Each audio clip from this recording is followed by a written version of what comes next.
بداية ميسي مع برشلونة. ميسي انضم إلى أكاديمية برشلونة عندما كان في 13 من عمره، بعد أن وافق النادي على دفع تكاليف علاجه من مرض نقص النمو الهرموني. ميسي تألق في فرق الشباب وسرعان ما انتقل إلى الفريق الأول، حيث شارك في أول مباراة رسمية له في أكتوبر 2004 ضد إسبانيول. ميسي سجل أول هدف له مع برشلونة في مايو 2005 ضد ألباسيتي، وأصبح أصغر لاعب يسجل هدفاً للنادي في الدوري الإسباني. النجاح المستمر مع برشلونة.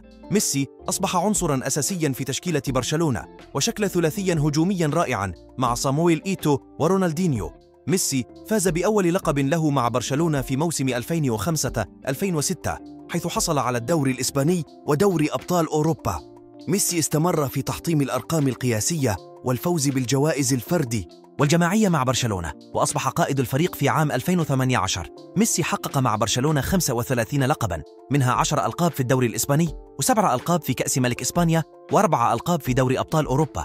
ميسي سجل 670 هدفاً وصنع 305 هدفاً في 778 مباراة مع برشلونة، وهو الرقم القياسي في تاريخ النادي. ميسي فاز بجائزة الكرة الذهبية 6 مرات، وهو الرقم القياسي في تاريخ